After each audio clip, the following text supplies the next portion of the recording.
silver bird, fly my lady away, silver bird. What's going on, everyone? I'm Jaren, and today we are talking about The Gray Man.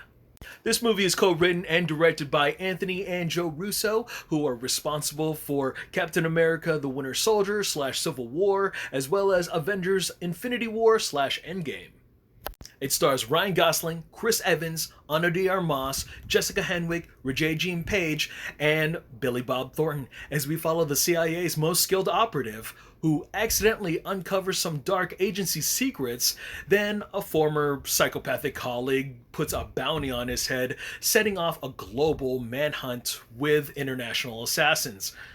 Now, every time I hear that the Russo brothers are attached to a project, I'm always excited to see what they're capable of doing outside of the Marvel Cinematic Universe.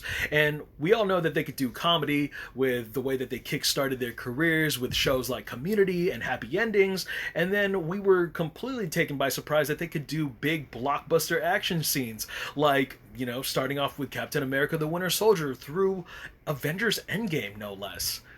Seeing the trailers for The Gray Man, I could not believe how hyped, how excited that I truly was for a Netflix original movie in quite some time. Now, with the grand scale budget that they were helming for this project, I was only wishing that I had the privilege to see it on a bigger screen than my own television. Let's talk about Ryan Gosling. I know normally he's like the charming choice when it comes to like romantic comedies or even the buddy comedies, and then there are also his great performances in a lot of visceral dramas.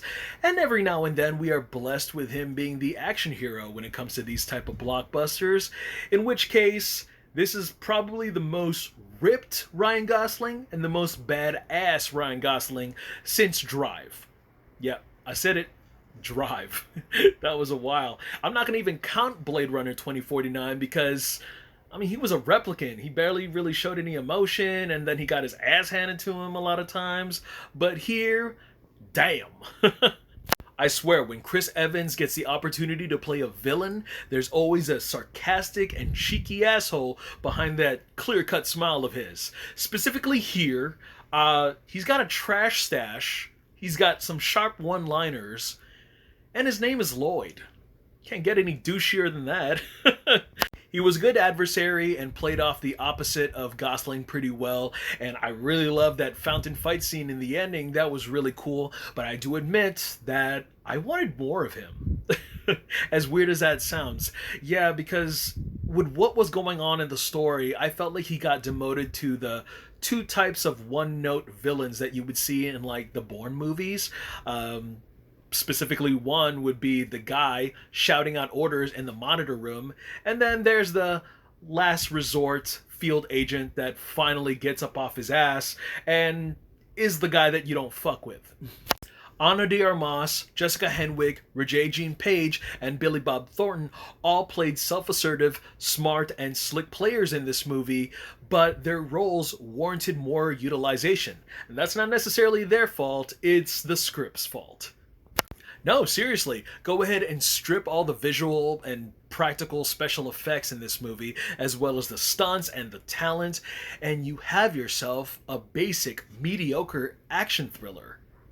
Even if it is based off a book, you could go to Walmart, stick your hand in the $6 Blu-ray bin, and pull out a title that sounds almost like this.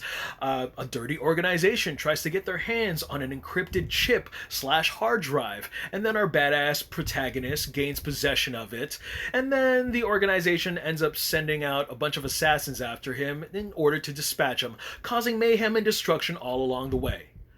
Please do not tell me that 5 titles that sounded familiar didn't just pop up in your head. There are even shows that pull off the same plot, or even a bunch of IPs I can throw them at you now. Although the biggest and eye-popping treat that this movie has got going for it are the action set pieces. Every sequence that involves gun / knife fights, car chases, and explosions are very well crafted, especially the cinematography, which was insanely executed. I absolutely love that part. This movie also could have been rated R. They really pushed a lot of the hand-to-hand combat sequences. I'm not mad about it. I'm not complaining. It's just, looking back at it, I realized how brutal a lot of the inflicting moments were, especially with the knives. Although the script is nothing fresh or original, it is undeniably entertaining from start to finish. With a stylish aesthetic and a talented cast, it'll leave you wanting more. And trust me, with the way that they leave it completely open-ended, they need to work on a sequel or a spin-off or whatever Gray Man second movie universe that they got going on. We want it. We want it right away. Like, now. Oh, look at that. Looks like Ryan Gosling is coming back for Gray Man 2. Alright guys, that's all I got to say about that movie. Go ahead and check it out on Netflix for yourself. I'm Jaren Agbanawag. Thank you guys so much for watching. Look forward to more reviews, and I will see you guys at the movies. Take care.